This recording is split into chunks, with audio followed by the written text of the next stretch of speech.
thank you for coming for this fabulous event. We've been thanks for joining. We're gonna have a fabulous conversation about cyber escalation. And more broadly, we can get into cyber conflict and other and cybersecurity in general. Because we've got some fabulous colleagues that are here to talk about their book, which we have for sale outside. We'll finish at 1:50, and we have books for sale and for signing. Yeah, Sure. they'll be worth a lot of money. Half price. Yep. Oh, half price. Yeah. The next door in the Saltzman suite, and here with Erica Lonergan and Shawn Lonergan, who got their PhDs right here at Columbia, and to talk about the book Cyber Escalation. So we want to do introductions, but I think it'll take too long. So just if you have a question, we'll ask you to just do the introduction then. So really excited this book came out. It's been a great topic. I've wanted to write more on it, and I was really happy you did the book. But what drove you to write on escalation? Like, why this topic amongst all the others that we could do in cybersecurity or cyber conflict? Yeah, so great. Well, first of all, Jay, thanks so much for moderating this discussion, and everyone for coming. Yeah, so I think a couple of things motivated this book. Maybe I'll start, and then Shawn will jump in. First, obviously, we wanted to see if our relationship would survive the test of writing a book together. And During COVID. And I can tell you that it did, because when I first started writing the book, I had a different last name. So, it kind of shows that it was a success. So we appreciate the empirical base. Yeah. Regardless of what you think about the manuscript, we survived. So no, I think that so far. Thanks. No, something I don't. We've got another hour and a half. Yeah. But no, I think from my perspective, I saw this empirical puzzle in cyberspace, that there was a lot of discussion in practitioner circles especially, but also I think in some academic circles about the dangers of cyberspace. And a lot of the early writing that came out in 2009, 2010, 2011 was really focused on how cyberspace was this dangerous escalatory domain. And I think there are a lot of sort of obvious a priori reasons that we would expect that to be the case, right? It's a domain characterized by secrecy, where lots of different types of actors can conduct disruptive operations and try to get away with it. Can catalyze. There's a lot of just early discussion in cyber literature about catalytic and false flag cyber attacks and so on and so forth, opportunities for surprise. And so it all sort of made sense, not to mention the fact that nearly every aspect of modern society, economies, increasingly military capabilities and so on depend on cyberspace. So I sort of saw the logic of the argument on the one hand, but on the other hand, when you look around, empirically, it was hard to sort of point to examples of cyber escalation, despite the fact that there is, unlike in the nuclear realm, so much cyber activity happening all the time, right? And so I am going to ask you to take a pause there. What do you actually mean by cyber escalation? Because this is one of the differences, I think, between our points, is how we're looking at what it is that we think is getting worse or not getting worse. Yeah, so no, it's a great point. And we talk in the book, and I want to make sure Shawn has a chance to talk about what motivated him. But I do think one of the reasons why different people may see cyber escalation differently is because they define escalation differently. Certainly there's been increasing cyber activity over time, increasing sophistication and maturity of cyber threat actors. But when we think about how we define escalation is either an increase in the scope or the intensity of interactions between rivals in a way that at least one party to that interaction sees activity as crossing some threshold of salience or significance, right? So from our perspective, it's not sort of the mere fact of activity, but rather how it's perceived by at least one party to a rivalry. And we can go through, we talk about the argument in the book, why we think, cyber is limited in the likelihood that it will cross that threshold of significance, but ultimately escalation is in the eye of the beholder, right? And so it's the perception piece that matters a lot here. I guess, and that also underlines why one of our motivations for writing the book. So originally, some of this kind of began in my dissertation here in this room, defending it, and then after that, I'd gotten an assignment. I was still active duty in the Army, to go to the Cyber National Mission Force, where I was doing offensive campaign planning. Erica was there as well as a counsel on foreign relations fellow. One of the senior flag officers at the time was like, "Oh, Shawn, you're here with your girlfriend. You two are going to be our strategy cell." And I'm like, "Okay."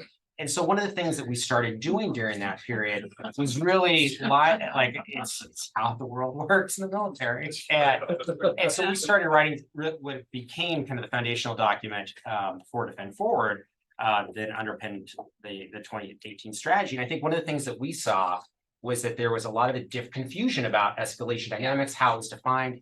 And so we spent, I think we kind of walked away from that thinking, hey, this needs to be revisited and there needs to be a lot more academic rigor tied to it. And so that's when, particularly when we had some more downtime later on, we were able to do it, spend time writing it. But I do want to point out, though, that made a big decision about how we tailored this book and who we wanted the audience to be. Because, obviously, the academics here, we made a conscious decision to go through the Bridging the Gap series through OUP because we wanted to make sure that it was still accessible to a lot of practitioners. I think that was because we knew that would be really a demographic that could benefit from this discussion and this dialogue and have some academic underpinnings to really think through some of these dynamics. And so, and to that end, I think we're pretty happy. I mean, there's a number of friends I have at PME institutions right now that have said, "Hey, I did not know you wrote a book." I'm like, "That's good. I hope you buy it." But so it has had some impact at least from that perspective. And actually, just a funny story before we go back to the substance. When we submitted the manuscript to the editors for review, one of the comments was that it was too academic and we needed to just do a systematic, not a rewrite, but just kind of go through and make sure that the language was accessible to a broader audience, that it could make sense on syllabi at the war colleges and so on. And in theory, I don't know if practitioners are actually reading books, but in theory acceptable. The arts of it. But yeah, so that really was important to us as we were thinking about how to frame the book. Yeah. So walk us through your argument. So yeah, okay. So I mean the basic premise of the argument is that there are these, and so we have the chapter in the book, I think it's chapter 2.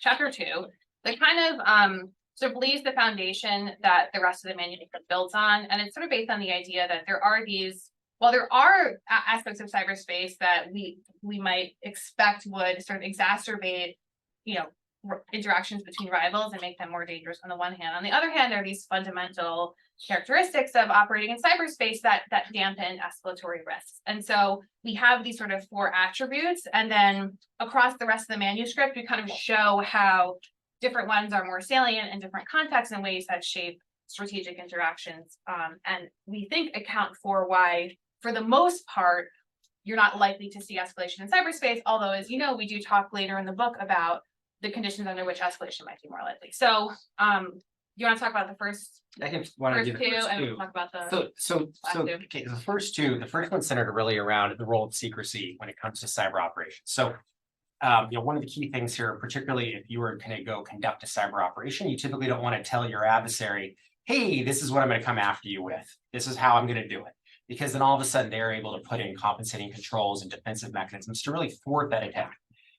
So there's this operational aspect here. There's this other aspect to this here is that there is a strategic decision about maintaining plausible deniability. So you see a lot of adversaries that they have an incentive to not want to necessarily, make it easy to attribute, so that it gives them some maneuver space, by definition.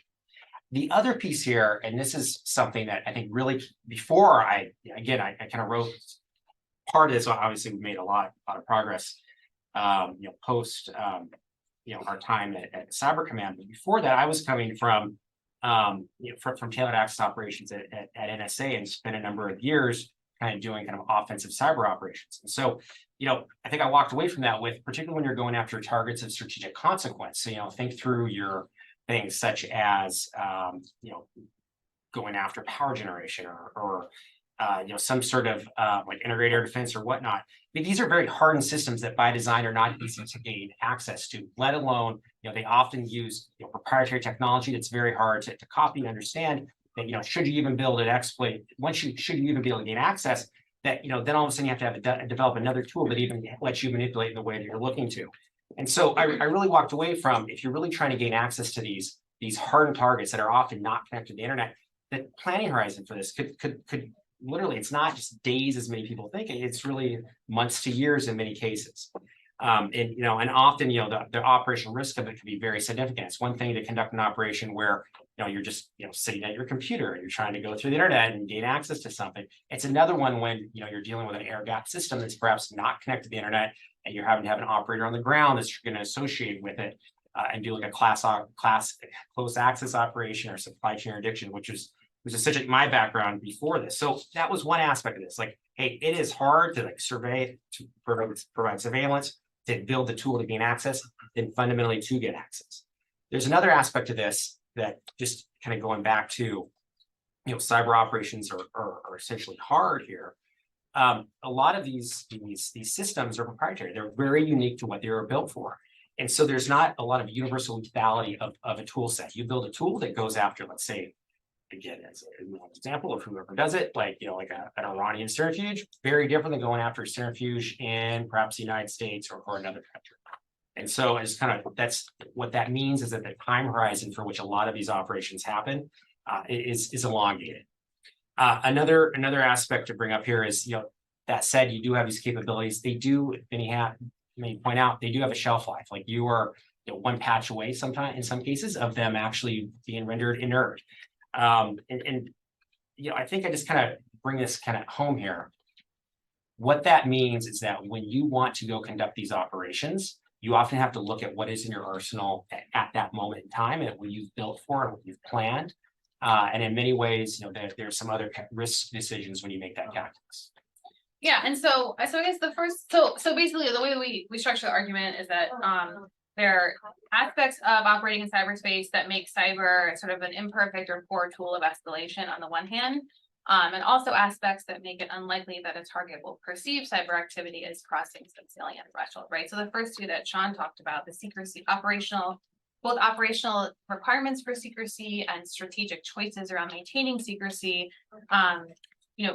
we argue have a dampening effect on the likelihood of escalation, because they may limit the conditions under which an action is even perceived in the first place, right? Because if you're operating secretly, you're not intending to be perceived, and when you are, it was a mistake. And it, injects breathing room into strategic interactions between rivals. And we know, based on understanding of crises, how time pressure can exacerbate risky decision making, and the attenuation of time can mitigate those risks, right? And then with the difficulty of cyber operations, that really gets at sort of how cyber is sort of an imperfect tool of escalation. Okay, can I push back on those real quickly? That strikes me as a very, that's the way that we operate, because we care about, the GRU doesn't have those constraints necessarily. In terms of operating, I think they're less secrecy, right? They're less worried about being caught. They're less care about having a particular impact on a particular target at a particular time, which is very important to the US way of war, right? You can't just go out. And they're maybe less worried about universal lethality, which means, if you're going to drop a bomb filled with explosives, you kind of know how it's going to affect any target, right? It's going to work just as well against a Syrian air defense radar as it is. It all goes boom. Yeah, it all goes boom, and it's known. Right. But they seem to be less worried about hitting a particular target. Do you think it does travel? So I think this, from a different strategic orientation perspective, I think that's true. What we're talking about is more the simple operational limitations of cyberspace, right? So not the choice to be more tailored in targeting as a means of avoiding collateral damage versus be more imprecise in targeting because of your strategy, but rather the reality, to your point about hitting different types of integrated air defense capabilities. You can't use the same tool to target a Syrian integrated air defense capability versus an Iranian one, right? And that limits how states, regardless of their strategy, can operate in and through cyberspace, right? So those are, that's what we mean when we talk about sort of the operational constraints. It's less about it may be the case that Russia cares less, but I would push back a bit on, the GRU caring less about secrecy. If you look at SolarWinds, for instance, right? I understand that, but I'm saying the Russian strategy, right, I think that shows that it reveals the importance of tradecraft and secrecy, and the revelation of SolarWinds was not intended, right? Like that was a failure of tradecraft, Right. regardless of the actor, right? Like those are the operational requirements of cyberspace. Got it. Okay, driving forward. Okay, Finish Oh. the two and then so you summarize the two again, and then you push it on. okay, yeah, so the last two, I guess I'll tackle those. The third attribute is really something I think when most people talk about what most of the arguments around the limited escalatory potential of cyberspace are about the limitations of costly effects, right? So there's a lot of literature that tackles this. I won't spend a ton of time on it, right? But the effects of cyber operations, the fact that they don't cause physical violence, right? That's something that we pull out in the book, and we talk a lot about how that affects sort of interactions in international crises. But the reality is that what we all understand about the inherent utility of military capabilities for coercive strategies, for brute force, for warfighting is their ability to inflict violence. Cyber operations can cause disruption, they can cause economic effects, but they simply do not kill people and break things in the way that other conventional military capabilities do. And that's a really important part of our argument, especially for how targets are likely to perceive cyber operations in comparison to the other options that are potentially on the table, especially during crises. So would you say that they don't so you said they don't do that, which is Yeah. pretty strong, which says at no time in the future will they ever do this? Or do you mean they haven't? And that's so far the way that the operations have been designed? Because this is the central point between some of the tension that we've had in our discussion. Empirically, if you look at escalation, there's nothing, right? I mean, the scholarship that has said, how can you say it's escalatory? Because there's never been any escalation. Yeah. And those that are more worried that say, well, the world's been like, we're not seeing a lot of cross-border violence of any kind since the end of the Cold War. So why would we expect that there would be here? So I'm really curious about, I always like exploring that point. Do you think that if we're going into the place where we now have wars, there's now a war on the European continent and we don't really talk about it on a weekly basis anymore, that might change how, so that might even get into some of the exceptions you have in that. Yeah, I mean, I think that, no, I don't think cyber can directly cause violence. You can't kill people with a cyber weapon. You can kill people with conventional munitions. You can't do that in cyberspace. There can be indirect effects in the physical world. We've seen that. Those are the exceptions more than the rule, right?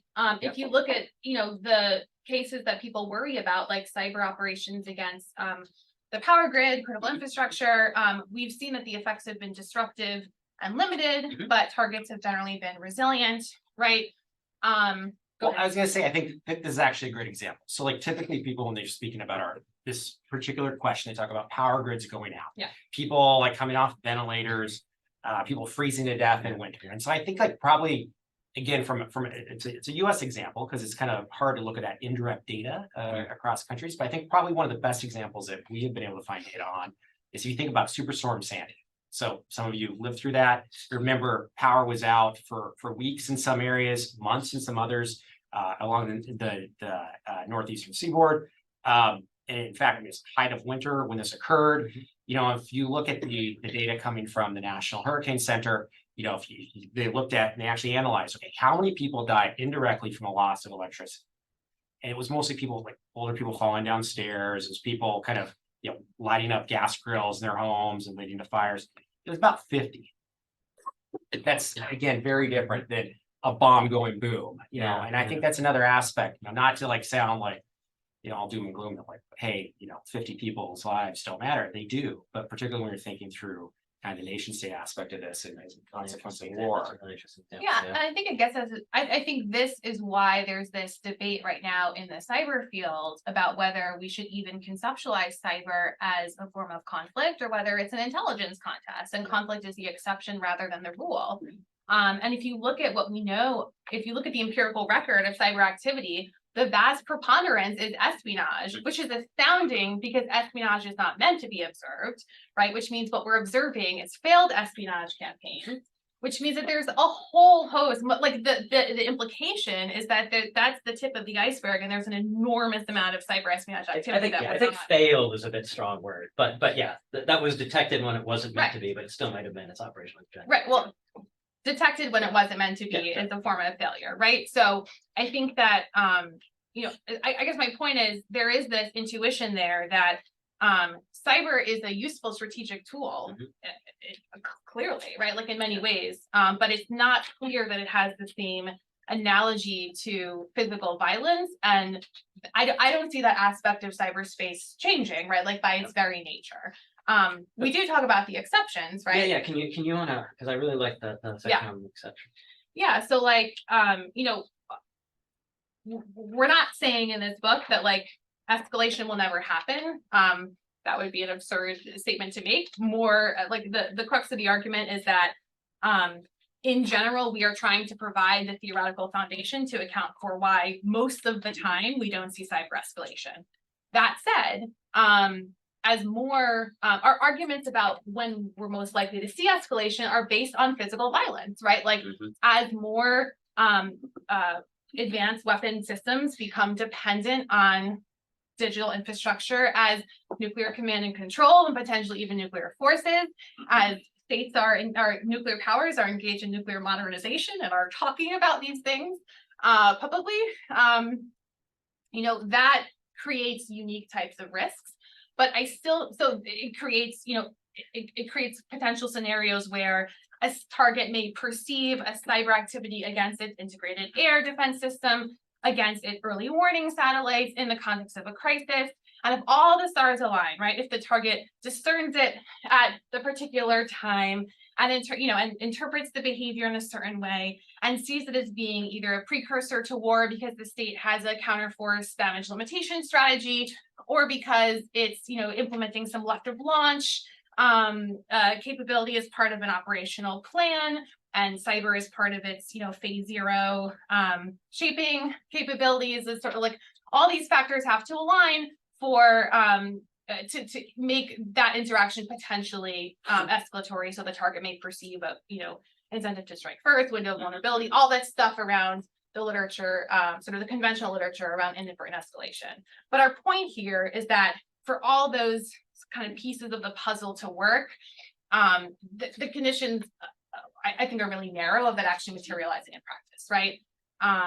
And so yeah, we do talk in the book about how the growing interdependence of the systems that do wreak physical violence that are essential to deterrence and war fighting could, under some circumstances, increase the risks of escalation, particularly if they're seen as preparation for war or for a counterforce strategy. And during conflict, you know, if they're seen as changing the balance of power on the battlefield, we could see, you know, in a sort of limited window of opportunity, battlefield escalation taking place. But again, like that doesn't, I think, it doesn't take away from the difficulty of doing these things, especially during a time of war. And we're seeing this. I think the Russia-Ukraine example is a really good one, right? Like the what we can observe about the patterns of more disruptive and destructive cyber behavior, you know, don't perfectly map onto what's happening in the conventional battle space, because it takes time to regroup and regain access and develop new exploits and so on. And so, yeah. Right. Sorry, no, it's no, you know, yeah. Okay. I had some other stuff because but let's start, because I do want to go back and ask, because I thought the part about the cyber during crises was the most novel research in there. But let me hold off on that and just see if we have any other start on questions. Anyone? Oh wow, I saw a couple here. We'll do Kim, and then we'll go here, and then we'll go Jen. Thanks for a terrific presentation. Oh, and can you introduce? Everyone probably knows everyone, but just in case. I'm Kim Martin. I'm a professor of political science at Barnard College.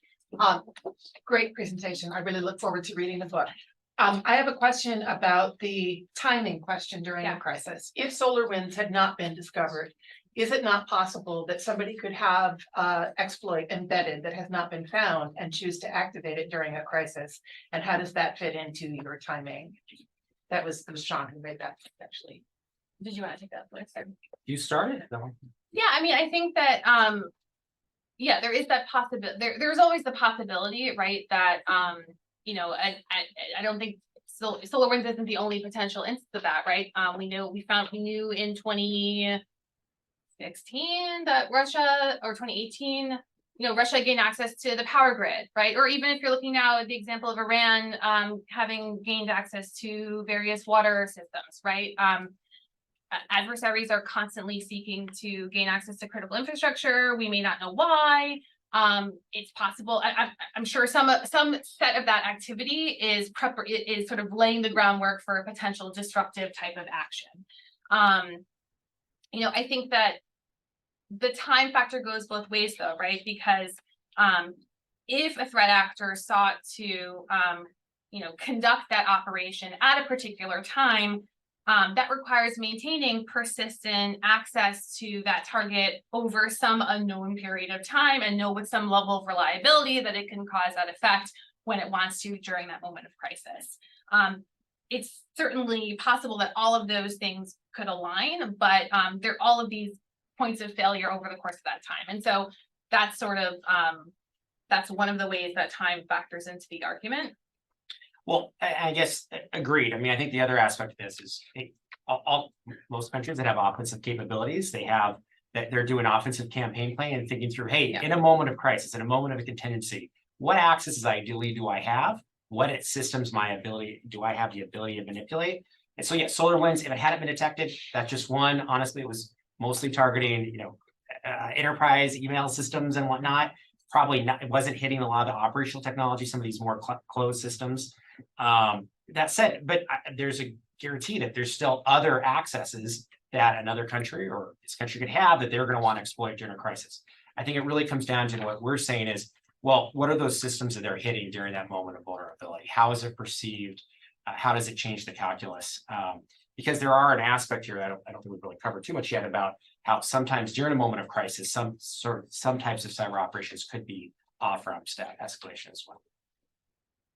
That is a great point, and there's been nice empirics that have been looking at the different ways. For me, the best example was Trump in 2019 with Iran, where the Iranians IRGC shot down a Navy drone, and I end up on this is more escalatory, but there's great evidence for it being de-escalatory, where Trump called off the airstrikes while the aircraft were had already left the carrier because it might have killed 150 air defense folks, and he said, but we'll let the cyber go through. So each side was able to say, good, we got in our punches, now we can step back, because it was non-lethal, specifically because in non-lethal. So it's a great example. Yeah, I mean, it's a way for, so that, and that case study, we talked about how, like, it's a way for states to show that they're doing something in a way that is still ambiguous, right? Because it's not like the Trump administration put out an official statement claiming responsibility. They leaked it by way of the New York Times, right? Right, but still managed to, like, send that ambiguous signal. We do something, but it's not something that's going to push everyone over the edge. So and I end up, I'm a bit more cautious than they are that a state does that, and the other side perceives it as not a, hey, let's step down, but this is something that we have to respond to. Almost we're seeing with the Houthis now, you know, like Iranian proxies doing some behavior that the US feels we need to do a strike for, but hasn't happened. So hasn't happened. Real quick, because sorry, I don't want to get questions, but the Iranian, the Houthi example of what's going on right now, it's a great example. We would argue, I think you're seeing it's come out in the past week or so about Iranian threat actors penetrating water systems, right? Like, that's scary. That's critical infrastructure. Our water system. One of the things that we worked on the Solarium Commission was like we were like obsessed with water because no one was talking about water, because it's just like so poorly secured in cyberspace. But that the U.S. government response to that hasn't been to ratchet up or send threats. It's been focused on, you know, trying to understand the scope of the compromise, mitigate, and so on and so forth. But all the other dimensions of the interactions between the US and Iran via its proxies in the Middle East has been like, that's where the dangers are, and that's where the potential, I think, triggers of maybe direct, hopefully not, but direct military engagement between the US and Iran. I see that as being far more likely to be triggered by what's happening in the conventional space than what's happening in cyberspace, like, even though it's yeah. all clearly related to the same I want to crisis. follow, but yes, over here and then Jack. Hi, I'm Gary Hank. I'm a PhD student in the political science department. Two quick questions. On the Iran example. So earlier you said secrecy both created by operational means. Yeah. And then as a political decision to limit potential escalation. If there's what about instances where states have sort of more affirmatively claimed responsibility? If cyber is intended as a signal of de-escalation, aren't there some, thinking that's sort of US practice, like, aren't there some examples where actually being more open served a potential de-escalatory strategy? And then second question, you earlier said that cyber attacks can kill people. And you mentioned even in the potentially escalatory space where cyber attacks seem to play more of a disabling role in military encounters. My question on this is a lot more privy to it. And does the US military think that its cyber attacks aren't going to kill people? Okay, I'll take the first one. Yeah, you take Um, the profits. Yeah, so can openness be a signal of de-escalation? Hmm. So I think that in the cases that we look, the crises we look at, you don't see, it's very rare, especially for, so most states just completely like deny responsibility for cyber attacks. I think there are only two instances where the US government has officially claimed responsibility for what we would call an offensive cyber campaign. One is the counter ISIS campaign as part of Operation Inherent Resolve to disrupt the Islamic State in Iraq and Syria.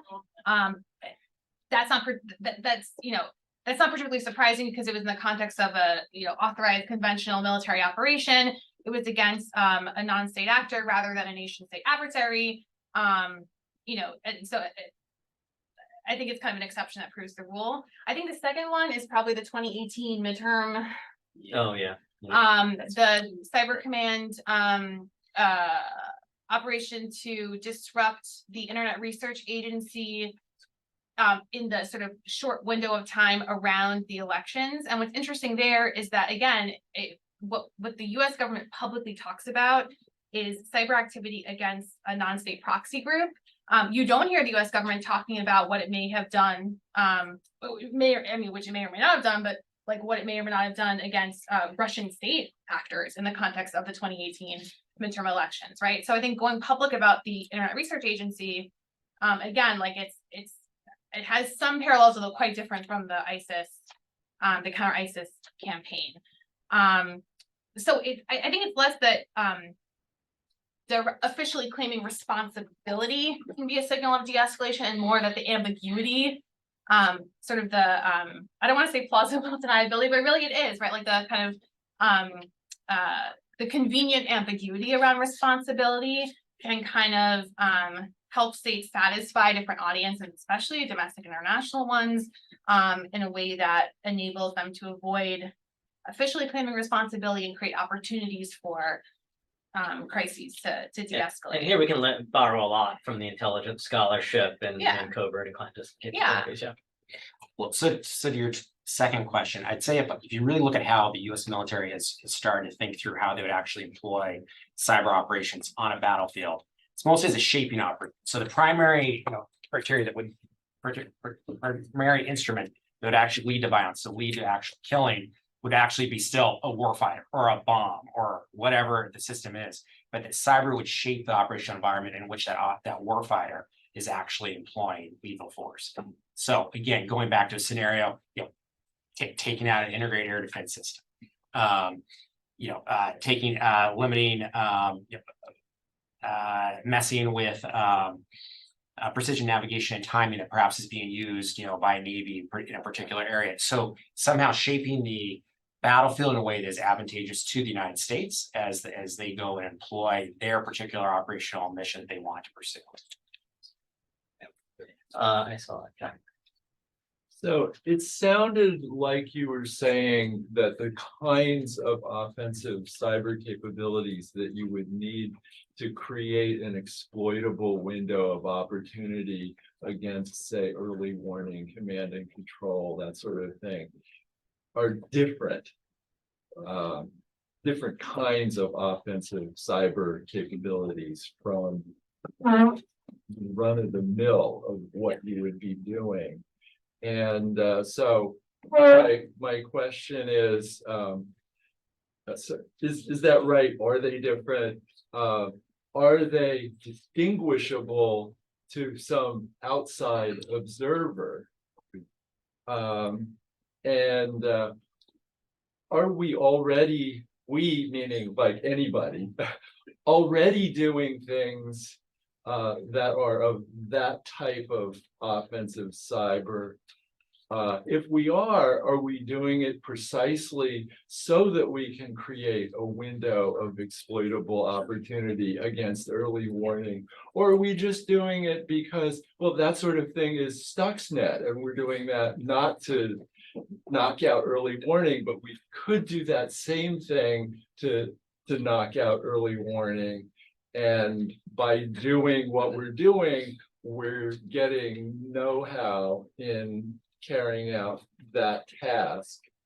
So the final part of this is it possible to have verifiable arms control that would prevent people reliably from engaging in this kind of exploitable window of opportunity strike on early warning and command and control? Okay. Let me take the last two. You do that, okay. Okay. So for the arms control, I think no. I don't know if you saw, there was a great piece in IO last issue, 2 issues ago, on arms control and technology that looks at the it's Tristan Volk and co-author. Has anyone read it? Thank you.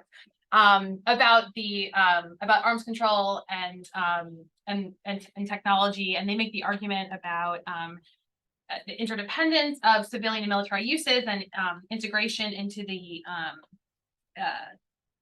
how a technology integrates across civilian and military capabilities, and how that affects limitations on arms control. Long story short, they're really skeptical about cyber and the likelihood of arms control.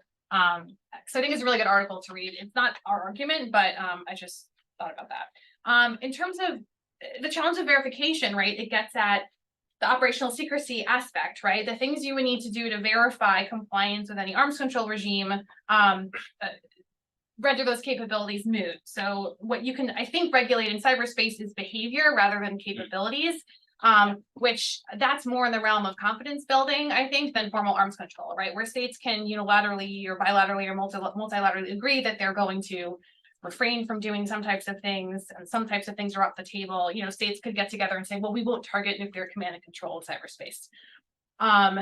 Verifying that, I think, is just a bridge too far.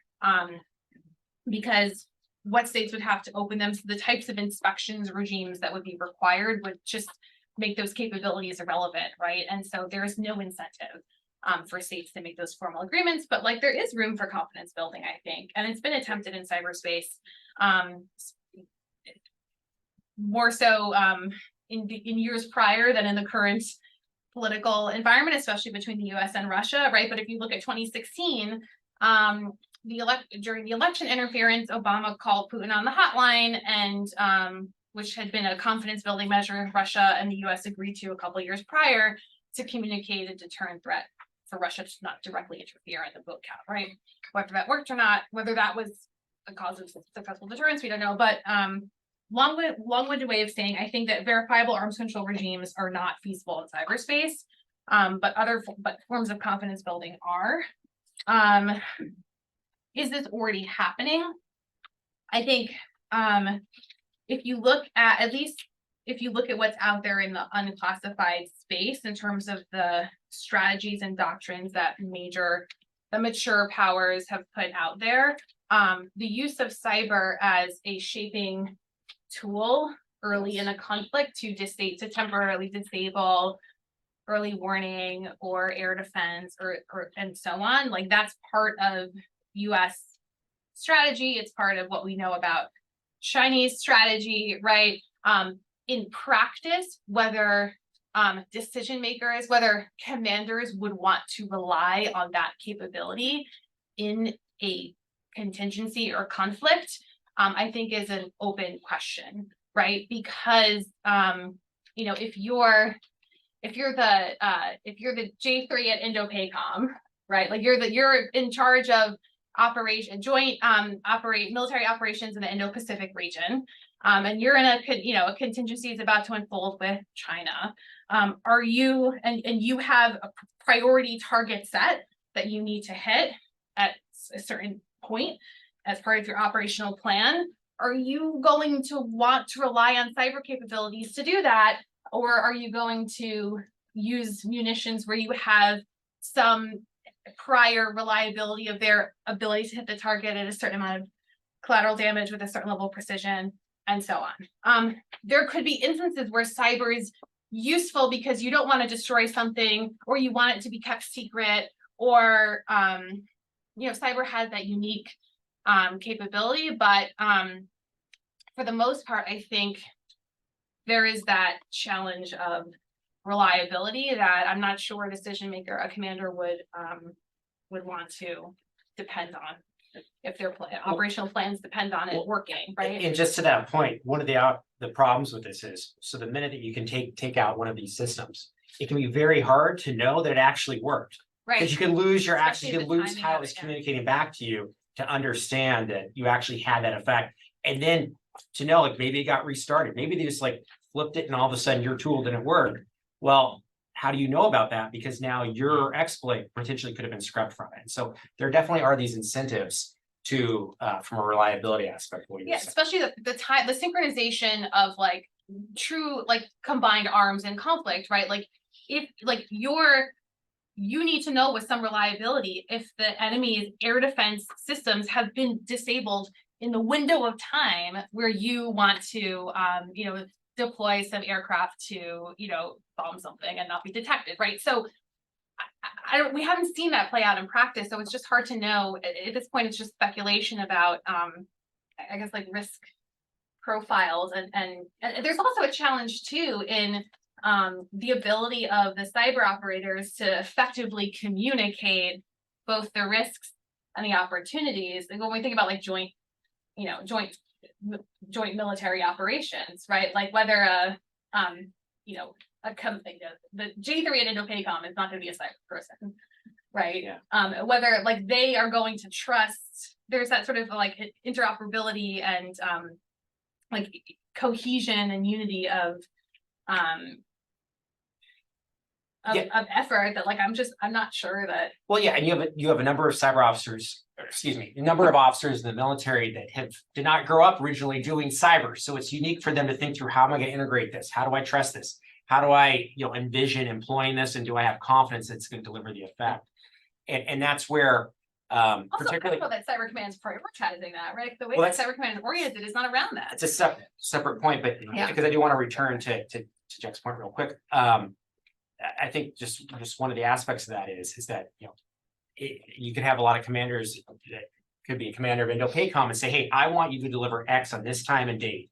And if Cyber Command, for instance, has not already planned to have that effect against that particular target, the answer is going to be no. We're not going to be able to do it at the time frame you're looking for.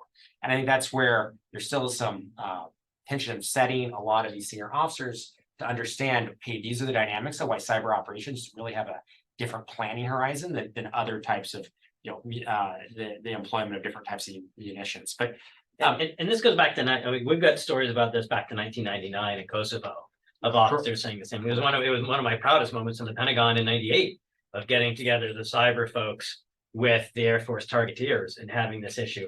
And so you're going to keep it short, and then we'll go here, and then we'll go. Well, I guess I just want to kind of bring home, I think, kind of Jack, what you're getting at. One of the things when we're talking about offensive cyber operations, particularly within the context of the book, I challenge you not to consider kind of what you're hearing about in the news with, a major casino being hit or a pipeline being hit. I mean, those types of operations, those are a lot easier to actually gain access. Often this is what I do for a living for most days, is helping companies like think through how they're going to respond to this breach or perhaps recover from it. And so, someone clicked on something and they gained access, that's going after information technology systems. The malware you employ to go after Colonial Pipeline, very similar to perhaps some of the IT network that you're going to see at a major retailer or whatnot, or Columbia University for that matter. It's a fundamentally different thing when you're going after, again, a lot of early warning systems, C2 systems, air defense that are, once typically built to be highly secure, using technologies that are not easy for us to gain access to kind of counter engineer so we can build an exploit. And then you got to understand, well, what am I trying to do to it? Am I just trying to be able to gain intelligence on it? Okay, that's one type of tool. It's another, it could be a different thing if you're trying to disrupt it, or if you're getting it to fail in a certain way. Or to a great example that Erica meant is like, hey, there are times when you don't want to destroy something. So I think of, I served in Iraq. Okay, we bombed, if you remember early in the war, before my time, we bombed the power grid of Iraq. You know what? There was parts of that country did not have power for years. The United States had to import power generation systems that would be compliant and work in their systems. And I remember like when it was like 2007, and we were trying to make sure that convoy that was coming into the country carrying some power generation systems did not get bombed, because we knew that we weren't going to be able to bring lights back up that had been out since we bombed them. Would have been great if cyber had taken it out and then we came in with a key and said, hey, now it works. We brought power back. Not always the case. There are these different types of incentives of why you may want to use it. But again, it goes to that reliability. If you have a major invasion, or do you want to take that risk? Ruling out IT, I think, makes a big difference in the story that you're trying to tell, please. And then we'll do Shana. Cynthia Robbins, I'm a professor. I'm teaching the nuclear course this semester. So apropos that, I think this may have been where Jack was going, but where I want to go anyway. The whole problem of reliability and confidence intervals, especially in the nuclear dimension where the potential costs are enormous, is a different kind of problem, right? In the sense that you might plan a long time, and wouldn't it be nice if we could disable the adversary's ability to launch? That's the ultimate way of damage limitation. The problem is the confidence, right? And I don't know if there's a way around this, and that's part of my question. The confidence is, so you've got somebody in, or you were able electronically to disable it, and then a year or two later, the conflict starts, and you have no idea, did they discover it and disable it? Is it still there? You can't count on their inability to launch. So it seems to me, unlike other domains of warfare, the confidence levels, I mean, we can calculate what the throw weight will be, what the reliability of our missiles will be. I don't see any way to make this kind of calculation. So then here's the wrench to throw into that question, as you and I were talking before. Now we have AI, right? And AI is going to be the magic bullet to change the whole world and everything we do. And in this domain, right, one could imagine AI not doing the launching and things like that, because hopefully we still have air gap and other things to protect these systems. But AI might be funneled into the intelligence, the early warning, and give false confidence to those who think that they know more or could target better. And I have a better sense how AI can integrate into command and control and operational systems, but I don't fully understand how it might change cyber. So maybe you could elaborate that multi-platform. Yeah, no, that's a great question. I think that's certainly where there are lots of exciting opportunities for research, and especially the students in the room, like looking at the intersection of AI and cyber, AI and intelligence analysis is super interesting. I think that I think a lot of the, and we always find ourselves arguing against the conventional wisdom. I don't know if that's a good thing or a bad thing, but I think a lot of the talk about AI and cyber is that AI will have advantages to the offense, right? Like it will make it it will make it a lot easier to do some of the things that we talk about in the book as being more difficult, perhaps. I think that there's also, though, and Jay wrote a piece on this 2 weeks ago on AI and cyber. There are also areas where, AI could advantage the defender, right? And I think that it's possible to make the argument that it may, given that the reliability of the algorithms depend on the data against which it's trained. And if you own, if you are, training your, if you're trying to detect anomalous behavior within your network, you have much better data about the day-to-day activity, within the perimeter of a network that you own and operate, right? So in theory, and this is, I think, still theoretical at this point, in theory, you can train those systems you'll have a more, a better ability to detect that anomalous behavior because it's the data that you own and operate, whereas an attacker doesn't necessarily have that at their disposal. And so sorry, go ahead. No, I was gonna say, and you're starting to see exactly what Eric's talking about, that being piloted in a lot of major corporations today. Still kind of in a nascent stage of where it's going, but I think it's going to continue to be more commonplace for proliferate from a defensive aspect. But the question about the reliability too, though, and whether AI will give sort of false confidence. There is really interesting work, I think like experimental work that's being done on whether users trust, like the extent to which users trust the technologies that they're using.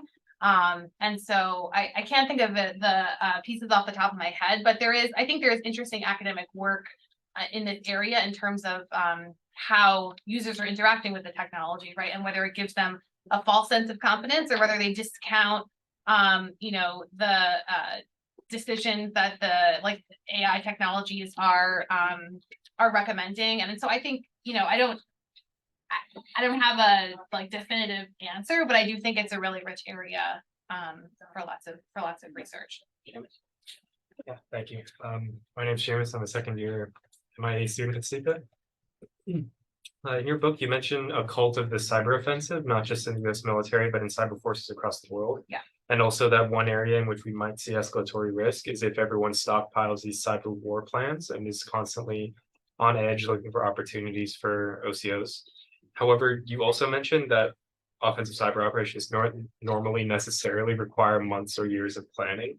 So how do we reconcile the tension between over planning and stockpiling war plans versus being unprepared for cyber conflict if you don't? Yeah, I mean, I think I actually think you're seeing that kind of calculus play out in some of the debates that are happening within the US military in particular.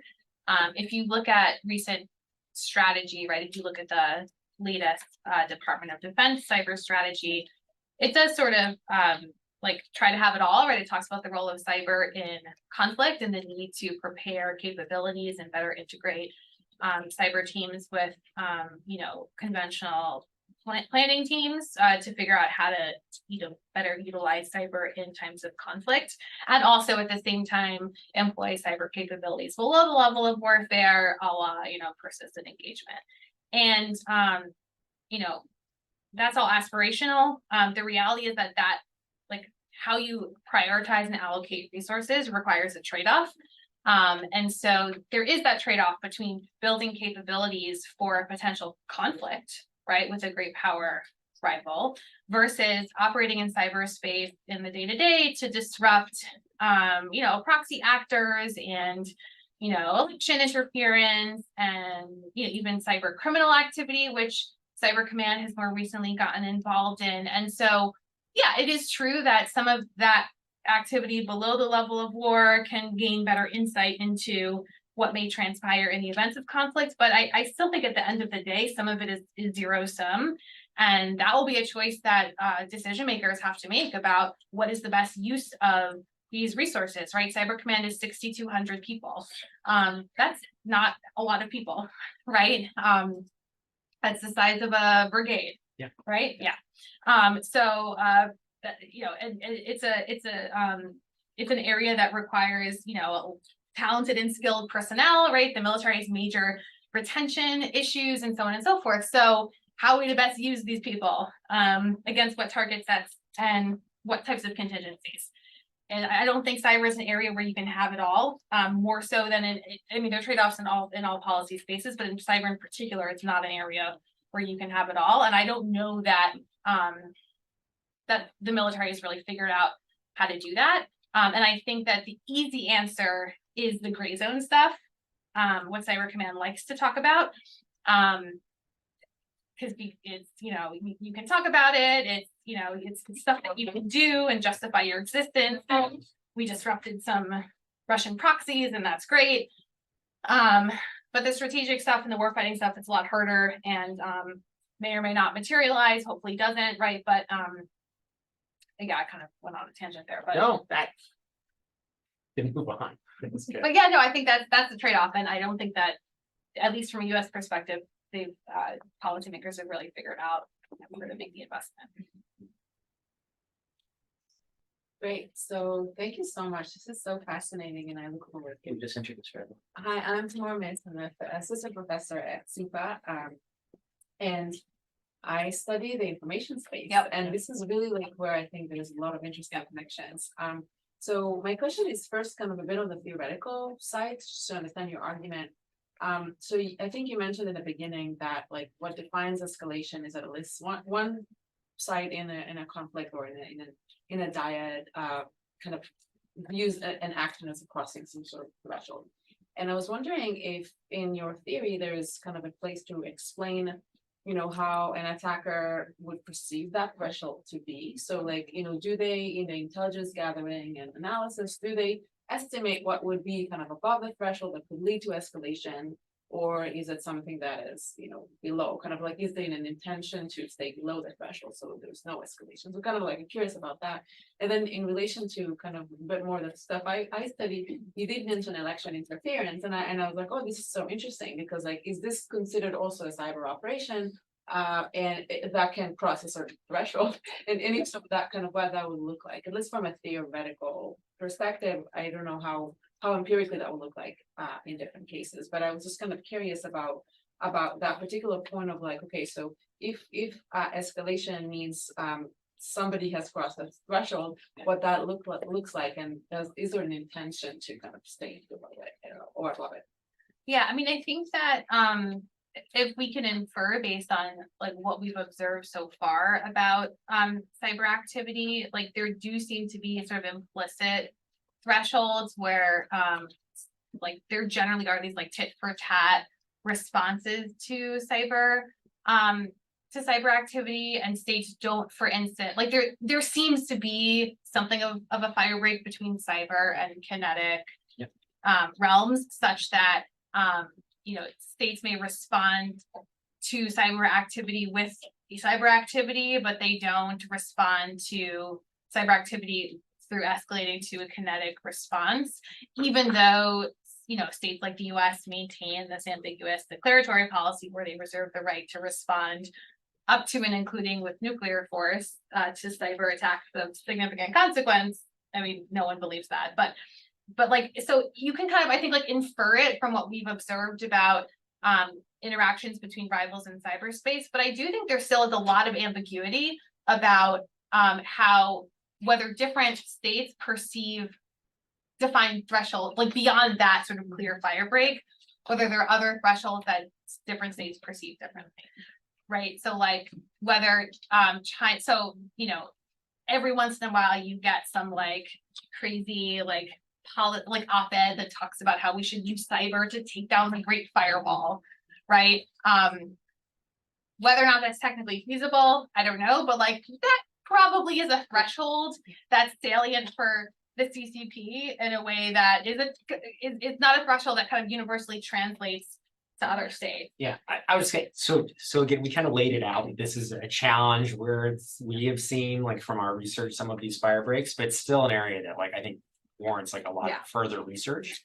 And that was one of the implications that came out of our work. Yeah, I really like this point because I was a little surprised by the definition you said that it was just a salient threshold rather than a threshold of death and destruction.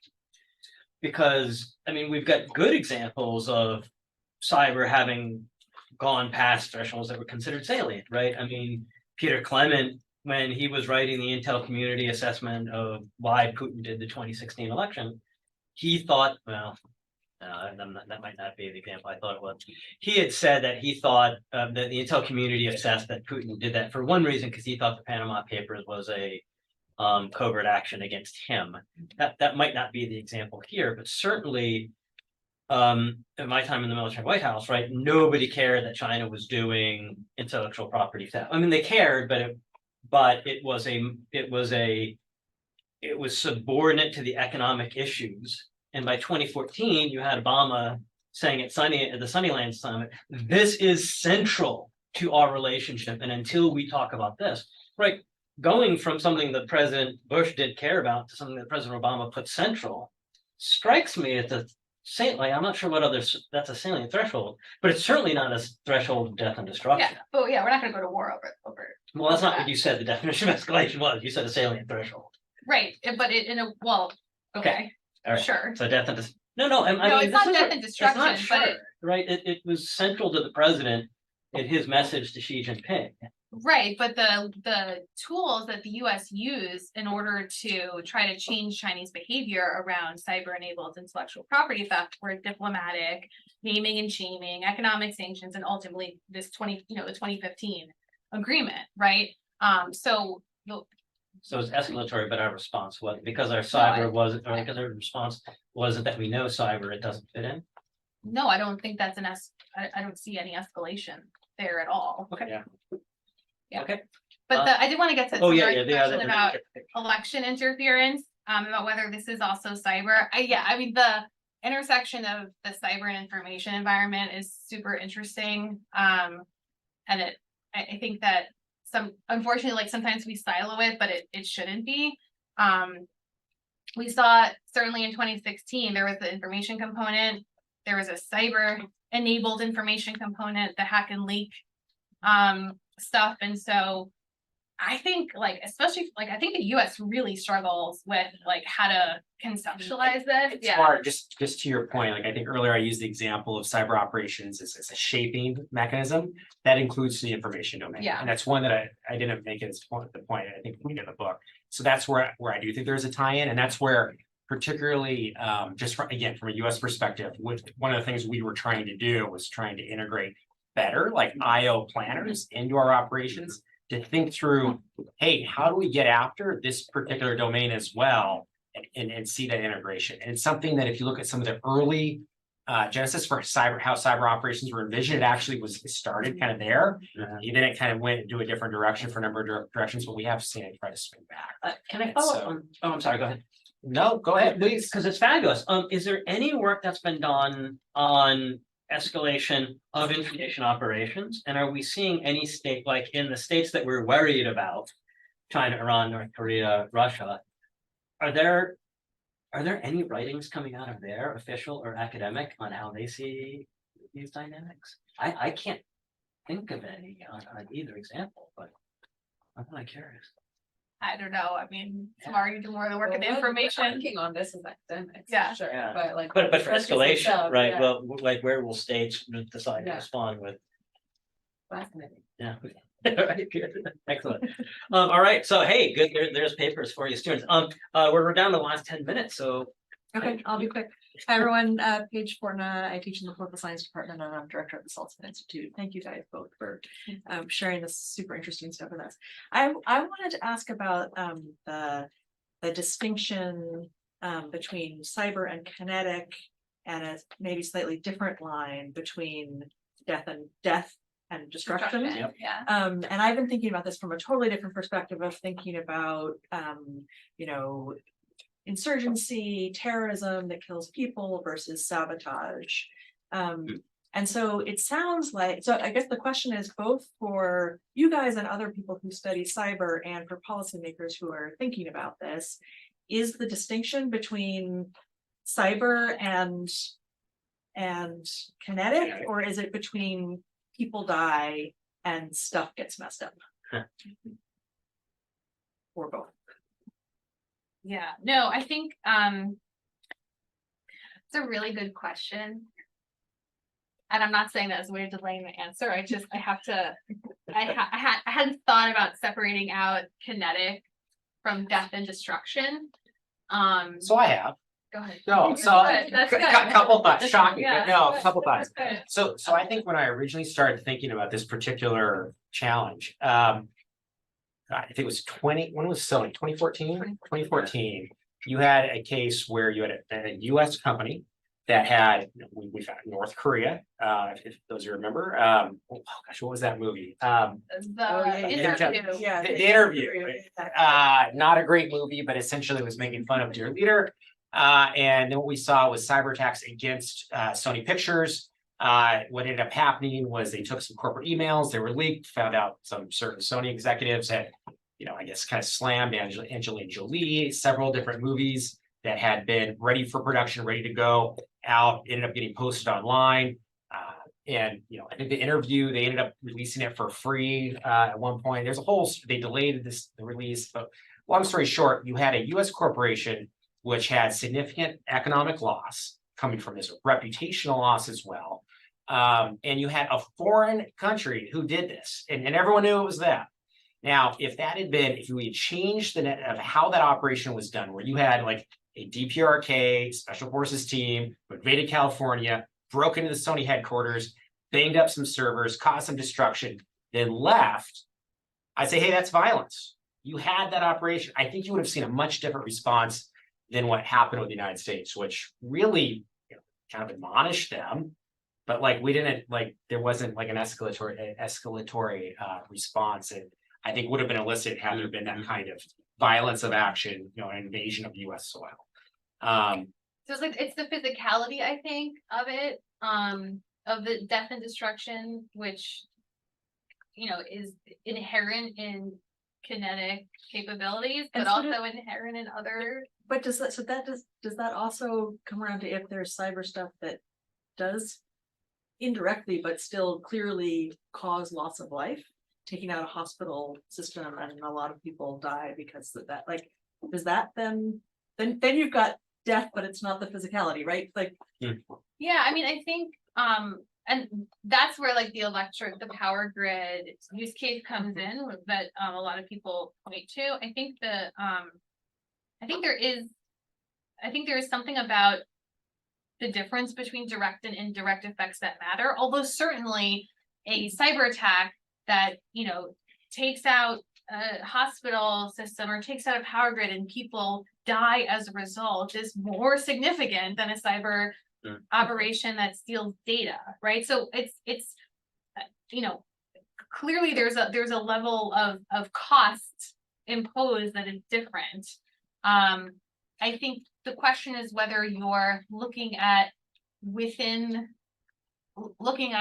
of constructing a conceivable escalation ladder within cyberspace, and there's a spectrum of cyber isn't one thing, right? Cyber operations can be used to do lots of different types of things, some of which are more costly than others, or whether you're looking at cyber in comparison to other tools at a state's disposal. And that's why I think one of the implications, especially of the crisis bargaining stuff, is that cyber maybe counterintuitively can be more useful for powerful states as a tool of de-escalation, because when there are other credible escalatory options on the table.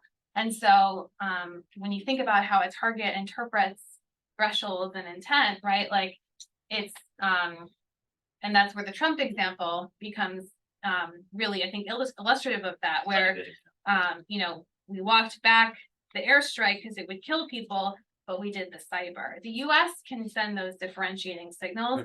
Less powerful states may not be able to credibly do that. And so it could be that cyber can be an especially useful tool to signal accommodation on the part of powerful, more capable states, especially in asymmetric dyads, right? Where the use of force is credible, but the more powerful state is choosing to do something else. But I need to think about that, death. I'm working on a 2x2. Yeah, the death and destruction. It's a really interesting point. Yeah, I always like to flip it around, and in the early days when people would say, will we have a NATO before, do we need a NATO Article 5 for cyber? And we would argue all about that. I said, well, just flip it around. Imagine we just did.